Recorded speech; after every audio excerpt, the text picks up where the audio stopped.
तो मेरी खुशी दीदनी थी। मेरा बात बात पर शीरीन को याद करके मुस्कुराने को जी चाहता था। मैंने पेपर्स दिए और उसके बाद मुझे छुट्टियां हो गई। मैंने खुशी खुशी अपना सामान पैक किया और इस बार मुझे पहले से भी ज्यादा शीरीन से मिलने की खुशी थी। सोचा यकीनन इस बार वो मेरी मोहब्बत का जवाब मोहब्बत से देगी। मगर जब मैं घर गया मुझे दरवाजे के बाहर ही रोने की आवाजें आ रही थी। मैंने दरवाजा खटखटाया तो दरवाजा मेरी माँ ने खोला था। वो बेतहाशा रो रही थी। मुझे देखकर मेरे साथ लग गई और कहने लगी, हम बर्बाद हो गए, हम लोग लुट गए। मैंने कहा, हुआ क्या है अम्मा? वो कहने लगी, अरे तेरी बीवी भाग गई है। ये सुनकर मुझे ऐसा लगा जैसे किसी ने मेरे पाँव के नीचे से जमीन खींच ली हो। मैंने कहा, अम्मा आप होश में तो हैं? भला वो कहाँ जा सकती है? अम्मा कहने लगी, मुझे क्या पता नहीं कौन से आशिक पाल रखे थे उसने। मैं कहती थी ना कितनी आज़ादी ना दे, लेकिन तू उसे मिके छोड़ाया। एक हफ्ते बाद तुम्हारा बाप उसे वापस लेकर आया था। तब से ही उसके तेवर मुझे अच्छे नहीं लग रहे थे। हर वक्त छत पर ही चढ़ी रहती थी। जब मैं पूछती तो कहती कपड़े रस्सी पर डाल रही हूँ। मैंने कहा, अम्मा उसकी उम्र तो देखें, 13-14 साल की है। वो भला क्यों भागने लगी और आखिर कहाँ जाएगी? अम्मा कहने लगी, वो बहुत तेज लड़की थी। इतनी सी उम्र में ही उसने तो हमें जिल्लत और रुस्वा करके रख दिया है। ये सब सुनकर मुझे यूँ लगा जैसे किसी ने मेरे जिस्म से जान निकाली हो। मैं अंदर आया तो मेरे बहन भाई चुपचाप गर्दन लटकाए बैठे थे। मेरे वालिद भी अपना सर पकड़े बैठे थे। अम्मा कहने लगी, परसों रात से वो गायब है। मैंने कहा, आपने मुझे बताने की जरूरत क्यों नहीं समझी? अम्मा कहने लगी, तुम्हें इतनी दूर क्या बताते, हमारी तो इज्जत का जनाजा निकल गया है। मैं समझ नहीं पा रहा था कि वो ऐसा कैसे कर सकती है। वो तो मुझसे भी खौफ खाती थी। फिर जब मैं गया था तो वो बहुत खुश थी। वो ऐसी तो बिल्कुल नहीं थी। मैंने तो हमेशा उसे घर के कामों में उलझा हुआ देखा था। बस मैं वही चारपाई पर ढह गया था। मुझे अभी भी अपने कानों पर यकीन नहीं हो रहा था। मेरी अम्मा रोई जा रही थी। कुछ देर बाद मोहल्ले की कुछ और औरतें हमारे घर आ गई और शीरी को बुरा भला कहने लगी कि इतनी कम उम्र में उसने इतना बड़ा काम कर दिया। हम तो उस लड़की को बड़ा सीधा साधा और नेक समझते थे। बहन, तुम्हारे घर में तो वो सर से दुपट्टा नहीं उतारती थी। अब देखो तो कैसी गुडनी मिस्री निकली है। मगर मेरा दिल इस बात पर आमादा ही नहीं था कि वो घर से भाग सकती है। वो तो ऐसी नहीं थी। मेरा उसके हाथ पकड़ने पर वो बदहवास होने लगती थी। मेरी माँ से पूछे बिना तो वो अपने कमरे में भी नहीं जाती थी। फिर यूँ घर से कैसे भाग सकती थी? मैं सोचने लगा कि ये सच नहीं हो सकता। मैं उसके बारे में इतना बुरा नहीं सोच पा रहा था कि वो इतना बड़ा कदम भी उठा सकती है। मेरी आंखों के सामने अभी उसका वही मुस्कुराता हुआ चेहरा घूम रहा था कि जब मैंने आखिरी बार उसे देखा था। कुछ ही देर बाद चची भी आ गई और रोने पीटने लगी। मेरी अम्मा चची से कहने लगी, तुम्हारी बेटी ने तो हमारी इज्जत का जनाजा निकाल दिया है, अब तुम क्यों बैन करने आ गई हो? चची रोते हुए कहने लगी, वो ऐसी बिल्कुल नहीं थी। वो ऐसा कर ही नहीं सकती। मेरी बच्ची इतना बड़ा कदम उठा ही नहीं सकती। वो तो पानी तक आपसे पूछकर पीती थी। मगर मेरी अम्मा आगे से कहने लगी, ये सब बस दिखावे की बातें थी। कस पर लंबी जुबान थी तुम्हारी बेटी की। वो तो मैं ही थी कि सब बर्दाश्त कर लेती थी। उसे अपना समझकर कभी उसकी ऐप पर भी नजर ही नहीं डाली। मुझ पर तो जैसे कोई कयामत टूट गई थी। ये कोई छोटी बात तो नहीं थी। घर में जो भी आता सो बातें करके चला जाता। मेरी चची रो धो कर वापस अपने घर चली गई। जो शीरी को गायब हुए 3 दिन गुजर गए और ये 3 दिन मैंने बड़ी मुश्किल से गुजारे थे। मैं किसी की बात पर यकीन नहीं कर पा रहा था। चौथे रोज सुबह हमारे घर के दरवाजे पर दस्तक हुई। वो सुबह के 4 बजे का टाइम था। सब सो रहे थे, बस मैं ही जाग रहा था और सहन में रखी चारपाई पर ही लेटा था। दस्तक बड़ी आहिस्ता से हुई थी। मैंने उठकर जैसे ही दरवाजा खोला तो सामने शीरी खड़ी थी। उसने काले रंग की चादर चेहरे पर लपेट रखी थी। उसे देखते ही जैसे मुझे यकीन आ रहा था कि वो मेरे सामने है। मैंने फौरन सवाल किया, कहाँ थे तुम इतने दिनों से? मेरे ये पूछने पर वो डगमगाते कदमों से अंदर आई और फिर वहीं गिरकर बेहोश हो गई। मैं शीरी शीरी कहकर उसे जगाने लगा। मेरी बुलंद आवाज़ सुनकर मेरी वालिदा, वालिद और बहन भाई भी बाहर आ गए। शीरी को यूँ बेहोश देखकर पहले तो सब हैरान हुए। फिर मेरी अम्मा कहने लगी, आ गई है तुम मुँह काला कराकर। मैंने अपनी बहन से कहा कि ठंडा पानी लेकर आओ। वो जैसे ही पानी लेकर आई, मैंने ठंडे पानी के छींटे उसके मुंह पर मारने शुरू किए, लेकिन वो बेसुध लेटी रही। मैंने उसे अपनी गोद में भरा और अपने कमरे में झाँक कर लिटा दिया। मेरी अम्मा गुस्से से कहने लगी, जब ये होश में आ जाए तो तलाक देकर इसे घर से निकाल देना। ऐसी लड़की को मैं अपने घर पर नहीं रखूंगी। मैंने कहा, अम्मा पहले आप इसे होश में आने तो दें, तो मैं उसे पूछूंगा कि इसके साथ क्या हुआ था। मेरी बात सुनकर मेरी अम्मा कहने लगी, पूछना क्या है? अरे तुम अंधे हो? ये अपने आशिक के साथ मुँह काला करवा कर आई है। मैं तो ये सोच रही थी कि इसकी यहाँ पर दोबारा आने की हिम्मत कैसे हुई।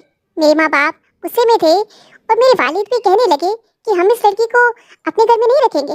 मैंने उनसे कहा कि जब तक मैं शीरी से असल हकीकत ना जान लूँ, मैं तब तक कुछ भी नहीं करूँगा। मेरी अम्मा कहने लगी, अरे तुझ पर कौन सा भूत सवार है इस लड़की का? अरे कोई शादीशुदा लड़की ही हो, बच्चों की माँ क्यों ना हो, उसे लोग कबूल कर लेते हैं, मगर जो औरत ऐसी बदकारी करे तो मर्द लानत भेजता है उस पर। और एक तू है कि उसकी झूठी कहानी सुनकर उस पर भरोसा करेगा।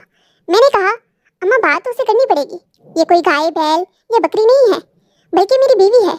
इस बात पर माँ गुस्से से मुझे बुरा भला कहने लगी, मगर मैंने कोई जवाब नहीं दिया। मैं अपने कमरे में चला आया।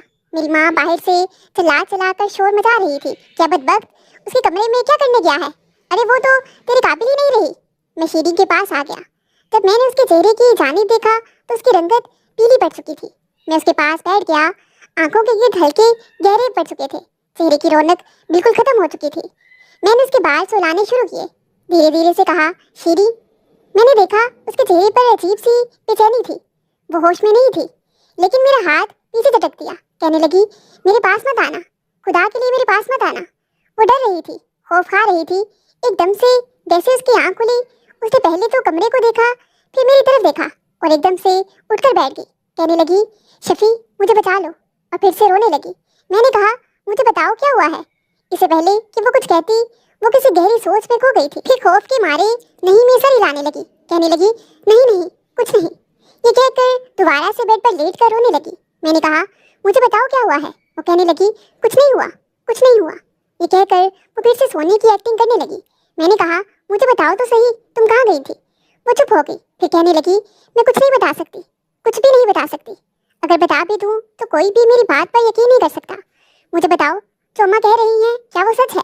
वो कहने लगी, मुझे सोने दो, मैं सोना चाहती हूँ। ये कहकर उसने अपनी आंखें बंद कर ली। उसकी बंद आंखों से भी आंसू निकलकर तकिए में गिरने लगे थे। मैंने अपने हाथ से उसके आंसू साफ किए। फिर मैंने कहा, सो जाओ। कुछ ही देर में वो सो चुकी थी, लेकिन मुझे नींद नहीं आ रही थी। मुझे कैसे नींद आ सकती थी? मैं तो उसके लिए सुर्ख रंग का खूबसूरत सा लिबास लेकर आया था, चूड़ियाँ लेकर आया था, और इस बार तो उसके लिए मेकअप भी लेकर आया था। बहुत कुछ सोच कर आया था कि आते ही अब्बू से कहूँगा मेरी रुखसी करवा दें, क्योंकि मैं 12 जमातें पढ़ चुका हूँ और कोई नौकरी भी कर लूँगा, और साथ ही साथ तालीम का सिलसिला भी जारी रखूँगा। लेकिन ये नहीं जानता था कि यहाँ आते ही मेरे सर पर क़यामत टूट पड़ेगी। शीरी को वही सोता छोड़कर कमरे से बाहर आ गया। बाहर आकर अपनी चारपाई पर लेट गया, आसमान की तरफ देखने लगा। अचानक मेरी आंख लग गई और सुबह जब मैं उठा तो शोर की आवाज़ से उठा था। मेरी माँ शीरी का बाजू पकड़े उसे धक्के देकर घर से बाहर निकाल रही थी। मैं उठकर बैठ गया। मैंने कहा, अम्मा ये क्या कर रही हो। मैंने अम्मा के हाथ से उसका बाजू छुड़वाया। वो मेरे बिल्कुल पीछे छुपकर रोने लगी। अम्मा कहने लगी, ये यहाँ नहीं रह सकती, इसको घर से बाहर निकालो। मैं इस बदनामी की पोटली को अपने घर पर नहीं रखूंगी। मैंने कहा, अभी तक इसने मुझे सच नहीं बताया, मुझे पहले इसे सच जानना है और फिर ही कोई फैसला करूंगा। मेरी माँ कहने लगी, तेरा तो दिमाग खराब हो गया है, लेकिन हमारा दिमाग खराब नहीं हुआ। अरे 4 दिन के बाद इधर आई है अपने आशिक के साथ मुंह काला करवाकर। शोर की आवाज़ सुनकर मोहल्ले की औरतें भी हमारे घर के अंदर आ गई थी। शीरी को लेकर सबकी नजरों में अजीब तरह के सवाल थे। मैंने कहा, शीरी बताओ, तुम कहाँ गई थी? क्या तुम किसी और से मोहब्बत करती थी? किसी और के साथ भाग कर गई थी? वो बिल्कुल गुमसुम खड़ी थी। मेरे बार बार पूछने पर भी वो कोई जवाब नहीं दे पा रही थी, और उसकी ये चुप मुझे अंदर ही अंदर खाई जा रही थी।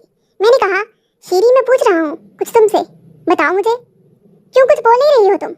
वो मेरे सामने हाथ जोड़कर कहने लगी, मुझे माफ़ कर दो, खुदा के लिए मुझे घर से मत निकालो, मुझे कोई कबूल नहीं करेगा। मेरी माँ चीख चीख कर कहने लगी, अरे तू रखने के काबिल भी नहीं। जब कलियों में धक्के खाएगी तो तुझे पता चलेगा कि तुमने क्या गुनाह किया है। लोग तुझे पत्थर मारेंगे तो तुझे पता चलेगा कि जो गुनाह तूने किया है वो इतना छोटा नहीं है, वो कितना बड़ा गुनाह है। चल निकल यहाँ से। इससे पहले कि मेरी माँ फिर से उसे घर से निकाल दे, मैंने उसका हाथ पकड़ लिया। मेरा दिल अभी भी नहीं मान रहा था। उसके चेहरे की तरफ देखकर ऐसा लगता था जैसे किसी ने उसकी जुबान पर चेपी लगा दी हो। उसकी आंखों में बहुत कुछ था, कुछ बहुत दर्दनाक दास्तान थी जो वो सबसे छुपा रही थी। मेरी अम्मा कहने लगी, देख बेटी, इसको तो अब गांव वाले यहाँ नहीं रहने देंगे, इसे वो गांव बदल कर देंगे। अगर तू इसका साथ देगा तो याद रख, इसके साथ साथ तुझे भी गांव वाले गांव से निकाल देंगे। मैंने कहा, मगर अम्मा, कोई भी फैसला करने से पहले इसे पूछ तो लेना था। मेरी अम्मा कहने लगी, अरे पूछना क्या है इससे कि तुझसे माफ़ी मांग रही है, इसका मतलब यही है कि ये गुनाह करके आई है। मैंने कहा, अम्मा आप सबके सामने तो वो यही कहेगी ना। अभी मेरी बात मुकम्मल भी नहीं हुई थी कि उसी वक्त गांव के चौधरी और सरपंच भी हमारे घर पहुंच गए थे। रफ्ता रफ्ता और लोग इकट्ठे होते गए। आधा गांव हमारे घर के सहन में बैठा था। शीरी की जिंदगी और किस्मत का फैसला करने के लिए सरपंच कहने लगा, हम ऐसी बदकार लड़की को अपने गांव में नहीं रखेंगे। वो मेरे वालिद से कहने लगा, अपने बेटे को बोलो कि इसे तलाक दे दे, फिर हम इसका मुंह काला करके इसे गांव से हमेशा के लिए निकाल देंगे। मैं चुपचाप खड़ा तमाशा देख रहा था। शीरी एक कोने में खड़ी रो रही, उससे किसी ने भी कुछ ना पूछा। मेरी माँ सरपंच से कहने लगी कि रात को 12 बजे के बाद गायब हो गई थी और आज 4 दिन के बाद आई है। हमने दाई को बुलाकर इसे चेक भी करवाया है। ये कमबख्त गुनाह करके आई है। पर चौधरी साहब ने ये बात सुनकर अपना फैसला सुना दिया। मैंने आगे बढ़कर चौधरी साहब से कहा कि ये कैसी अंधेर लग रही है। अदालत में भी मुजरिम से एक बार पूछा जाता है कि वो अपनी सफाई में कुछ कहना चाहे तो कह सकता है। आपने इससे कुछ भी नहीं पूछा। मेरी बात सुनकर वो कहने लगे, और मियाँ ठंडे होकर बैठो, बड़े ही बेगैरत हो तुम तो। तुम्हें तो ये सब सुनते ही अपनी बीवी के मुंह पर थूक देना चाहिए था, और तू है कि उसकी तरफदारी कर रहा है। मैंने कहा, एक बार उससे पूछो कि उसके साथ हुआ क्या था। चौधरी साहब कहने लगे, ऐसा नहीं होता। कभी चोर ने भी ये कहा है कि वो चोर है। तुम अब इस लड़की को फौरन तलाक दो। मैंने कहा, मैं इसे तलाक नहीं दूंगा। मेरी बात सुनकर सब हैरान थे। सबने जैसे अपने मुंह में उंगलियां दाब ली। चौधरी साहब कहने लगा, जानता है ना कि अगर तू इसे तलाक नहीं देगा तो तुम्हें भी गांव से निकाल दिया जाएगा। मैंने कहा, ठीक है, मुझे मंजूर है। ये सुनकर सबसे ज्यादा हैरत मेरी माँ को हुई थी। शीरी भी टुकर टुकर मुझे देख रही थी, जैसे उसे अपने कानों पर यकीन आ रहा हो। सबके सामने मैंने शीरी का हाथ पकड़ा और उसे देखकर अपने घर से बाहर निकल गया। मेरी अम्मा हक्का बक्का मुझे देखती रहती। वो कहने लगी, बेटा ऐसा मत कर, तू ऐसी लड़की के लिए अपने माँ बाप को छोड़कर जाएगा। मैंने उन्हें कोई जवाब ना दिया। शीरी भी ये सब देखकर तड़प कर कहने लगी, मुझे छोड़ दो, मैं तुम्हारे काबिल नहीं रही। आगे क्यों तुम मेरी खातिर अपनी जिंदगी बर्बाद कर रहे हो। मैंने उसकी बात सुनी अनसुनी कर दी और उसका हाथ पकड़े गांव से निकल आया। मैं उसे बस अड्डे तक ले आया। कुछ पैसे मेरी जेब में थे। मैंने शहर की 2 टिकटें ली और उसे अपने साथ बस में बिठाकर शहर की तरफ रवाना हो गया। कुछ भी तो नहीं था मेरे पास, ना घर, ना ही कोई नौकरी। जिस दौर की मैं बात कर रहा हूँ, उस दौर में 14 जमात पर लेना भी बहुत बड़ी बात थी। मगर मैंने अभी 12वीं के पेपर दिए थे और अभी नतीजा भी नहीं निकला था। शहर पहुँचते ही मैंने अपने एक दोस्त से रब्ता किया कि तो शहर में ही रहता था। मैंने कहा कि मुझे कुछ पैसों की ज़रूरत है, जिसमें बस एक कमरे का किराए का मकान मिल जाए। वो कहने लगा कि ठीक है। उसने मुझे पैसे भी दिए और छोटे से घर का इंतज़ाम भी करवा दिया, जहाँ सहूलत के नाम पर कुछ भी नहीं था। मेरे उस दोस्त ने मुझे चंद बिस्तर भी ला कर दे दिए। मैंने अपने दोस्त से कहा कि अभी मुझे रिजल्ट से पहले कोई नौकरी तो नहीं मिलेगी, लेकिन मैं घर घर जाकर ट्यूशन पढ़ाने को तैयार हूँ। तुम किसी फैमिली से मेरे बारे में बात कर दो। वो कहने लगा, मैं चंद ऐसे घरानों को जानता हूँ जो कि अपने बच्चों को घर में ही ट्यूशन पढ़ाना चाहते हैं और फीस भी माकूल दे सकेंगे। यूँ उसने मेरे लिए इंतज़ाम भी करवा दिया। अब मैं इस काम पर लग चुका था। शीरी अब भी चुप चुप रहती थी। सहन में ही एक तरफ उसने मिट्टी से एक छोटा सा चूल्हा बना लिया था। वहाँ लकड़ियाँ जमा करके खाना बना लेती। चंद दिन गुजर गए थे, ना तो मैंने शीरी से कभी बात की और ना ही उसने मुझ पर कोई हक जताया। अब पहले जैसी बात नहीं रही थी। उस वक्त मैं 18 साल का हूँगा और वो 14 या 15 की। उस कम उम्री में भी मैंने उसमें बहुत ज़्यादा तब्दीली देखी थी। वो अपनी उम्र से काफ़ी बड़ी और समझदार हो गई थी, लेकिन उसके साथ साथ वो निहायत खौफजदा सी रहती थी। मैं अब उसके खौफ से परेशान होने लगा था। जब मैं घर आता था तो वो मुझसे भी कुछ घबराई रहती थी, इसलिए हम दोनों एक दूसरे से ज़्यादातर दूर दूर ही रहते थे। लेकिन मुझे उसके बारे में जानना भी ज़रूरी था। लेकिन मैं उसे कुछ वक्त दे रहा था ताकि वो कुछ नॉर्मल हो जाए। और फिर एक रोज़ जब वो बर्तन धोकर आई थी तो मैंने उसे कहा कि मुझे उससे कुछ ज़रूरी बात करनी है, मगर ये सुनते ही वो बहुत डर गई। मैंने कहा, देखो, मैं तुम्हारा शोहर हूँ और मैंने अपनी माँ और गांव वालों की बातों पर कभी इतबार नहीं किया, क्योंकि मुझे तुम पर यकीन है। मैं तुम्हारी आंखों में अजियत और कर्ब देख, मुझे पता है कि तुम बुरी नहीं हो, लेकिन ये सच जानना भी मेरा हक है। मुझे बताओ कि क्या हुआ था। वो बड़ी मुश्किल से हिम्मत जमा करते हुए कहने लगी, सच बहुत कड़वा है और तुम उसे सुन नहीं पाओगे, ना ही मुझ पर एतबार करोगे। मैंने कहा, जब तुम्हारी खातिर इतना बड़ा कदम उठा सकता हूँ तो क्या एतबार नहीं करूँगा। वो रोने लगी और कहने लगी, जब से मैं तुम्हारे घर रुखसत होकर आई थी, तुम्हारी अम्मा के तेवर मुझे ठीक नहीं लग रहे थे। मुझे बात बात पर डांटती थी, कहती थी कि मेरे बेटे से दूर रहा कर। मैं हर वक्त की डांट से तंग आ चुकी थी। एक बार मैंने भी कह दिया कि शफी आएगा तो मैं भी उससे साफ कह दूंगी कि ताई अम्मा मेरे साथ अच्छा सलूक नहीं करती। ये सुनकर ताई अम्मा मुझे और भी बुरा भला कहने लगी। उन्होंने मेरे मुंह पर थप्पड़ मार दिया। मैंने रोते हुए भी यही कहा कि मैं शफीक को सब बता दूंगी। एक बार एक पड़ोसन आई और तायब माँ से कहने लगी, मेरी बहू भी यूं ही जुबान चला। मैं पीर बाबा के आस्थाने पर गई तो उन्होंने ऐसा तवीज़ दिया कि मेरी बहू मेरे आगे जुबान चलाना तो दूर की बात, अब आगे से सर भी नहीं उठा सकती। तायब माँ मुझे कहने लगी कि पीर साहब के आस्थाने पर जाना है। मैंने इनकार कर दिया तो वो कहने लगी कि अगर तू सीधी तरह मेरे साथ नहीं गई तो मैं तुझे घसीटते हुए ले जाऊंगी। उनके गुस्से को देखकर मैं वहाँ चली गई। मेरा वैसे भी इन बातों पर यकीन नहीं था, इसलिए मैंने सोचा कि क्या करवा लेंगी मुझ पर। खैर मैं उनके साथ जब वहाँ चली गई तब उस पीर ने मुझे देखा तो देखता ही रह गया, जैसे न जाने मेरे चेहरे पर क्या देख लिया हो। फिर तायब माँ से कहने लगा कि तेरी बहू तेरे लिए बदशगुन है, कि तेरे बेटे को तुझसे छीन लेगी। इस लड़की का हुस्न तो इस कम उम्री में उसके होश उड़ा देता है। जब ये कुछ और बड़ी हो गई तो तेरा बेटा इसका ही होकर रह जाएगा। तायब माँ उसकी बात सुनकर बेहद परेशान हो गई। वो पीर बाबा से कहने लगी, पीर साहब इसका कोई हल भी बता दीजिए, मुझे फिर क्या करना चाहिए। वो पीर तायब माँ से कहने लगा, हल है मेरे पास और बहुत अच्छा हल है। ऐसा कर तो इसे 3-4 दिन के लिए मेरे पास छोड़ जा। मैं इसका ऐसा मुंह बंद करूंगा कि ये कभी जिंदगी में मुंह नहीं खोल पाएगी, और फिर तू इस पर बदकारी का इल्जाम लगाकर इसे घर से निकाल देना, क्योंकि इस लड़की के काले साए तेरा घर बर्बाद कर देंगे और तुझे कहीं का नहीं छोड़ेंगे। मैं उस पीर की बात सुनकर रोने लगी और कहने लगी, तायब माँ मैं आज के बाद आपके सामने जुबान नहीं चलाऊंगी, लेकिन मुझे किसी पीर के आस्थाने में नहीं रहना। खैर तायब माँ ने मुझसे कुछ नहीं कहा और वो मुझे वापस कर ले आई। मैंने शुक्र अदा किया कि उनको मुझ पर रहम आ गया है। लेकिन फिर उसी रात 12 बजे जब मैं अपने कमरे में सो रही थी, उन्होंने मुझे आकर उठाया और कहने लगी, मेरे साथ चल। मैंने हैरत से उन्हें देखा और कहा कि मुझे कहीं नहीं जाना। ये सुनते ही उन्होंने मेरे मुंह पर कपड़ा बांध दिया और मेरे दोनों हाथ पीछे ले जाकर बांध दिए। वो मुझे पीर बाबा के आस्थाने ले आई और फिर मुझे वहीं छोड़कर घर आ गई। ये कहने के बाद वो हिचकियाँ ले लेकर रोने लगी, कहने लगी, मैं आगे तुम्हें और कुछ नहीं बता सकती कि उस पीर ने मेरे साथ क्या किया, लेकिन उसने मुझसे कहा था कि अगर तूने मेरा नाम लिया तो मैं अपने जिन्नात के जरिए तुझे मरवा दूंगा। फिर वो बुरी तरह रोते हुए कहने लगी कि वहाँ मेरे साथ बहुत बुरा सलूक किया गया है, बहुत दरिंदगी दिखाई उस पीर ने मुझे। वो मुसलसल रोई जा रही थी और मैं उसकी बातें सुनकर सत्ते में आ गया। फिर मैंने उसे अपने साथ लगा लिया, लेकिन वो फौरन ही घबरा कर पीछे हट गई। फिर कहने लगी, मुझे मर्जात से डर लगता है, मुझे उनसे खौफ आता है। जो कुछ उसने मुझे बताया मुझे उसे जानकर बहुत अफसोस हो रहा था और मेरा अपनी माँ की अकल पर मातम करने को जी जा रहा था। पता नहीं वो बहू को अपना गुलाम क्यों बनाकर रखना चाहती थी, यहाँ तक कि उसकी जुबान बंदी की खातिर उसे किसी आस्थाने पर छोड़ आई। मेरे पास उसको दिलासा देने के लिए कोई अल्फाज मौजूद नहीं थे, इसलिए मैं कमरे से बाहर आ गया और छोटे से सहन में बिस्तर और चारपाई बिछा कर लेट गया। शीरी की सिसकियों की आवाज़ें कमरे से बाहर तक आ रही थी, लेकिन मैं नहीं चाहता था कि उसके करीब जाकर उसे मजीद अज़ियत दूं। चंद माह बाद शीरी की तबीयत बहुत ख़राब रहने लगी। एक रोज़ जब मैं शाम को घर लौटा तो वो चारपाई पर बेसुध पड़ी थी। मैंने उसे पुकारा तो उसने आंखें खोली, फिर उससे उठा नहीं जा रहा था। मैंने उसे सहारा देकर बिठाया और फिर पानी दिया। वो कहने लगी कि मेरा जी बहुत बतला रहा है।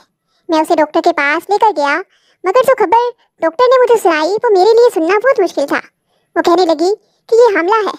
ये सुनकर मैं उसी जगह खड़ा रह गया, जबकि शीरी रोने लगी। वो लेडी डॉक्टर मुझसे कहने लगी, इसका शोहर कहाँ है? क्या इसका शोहर या कोई बड़ा इसके साथ नहीं आया? और आप इनके क्या लगते हैं? मैंने कहा, नहीं मैं ही इसका शोहर हूँ। इस पर उस लेडी डॉक्टर ने मुझे सर से लेकर पाँव तक देखा और फिर कहने लगी, अरे तुम खुद भी इतने छोटे से हो और अपनी बीवी को देखो, वो भी इतनी कम उम्र है। मुझे तो समझ नहीं आती कि माँ बाप को बच्चों की इतनी कम उम्र में शादी करने का क्या शौक चढ़ा होता है। देखो तुम्हारी बीवी बहुत कमज़ोर है और ऊपर से इसकी ऐसी हालत है, इसलिए तुम इसका बहुत ख्याल रखना।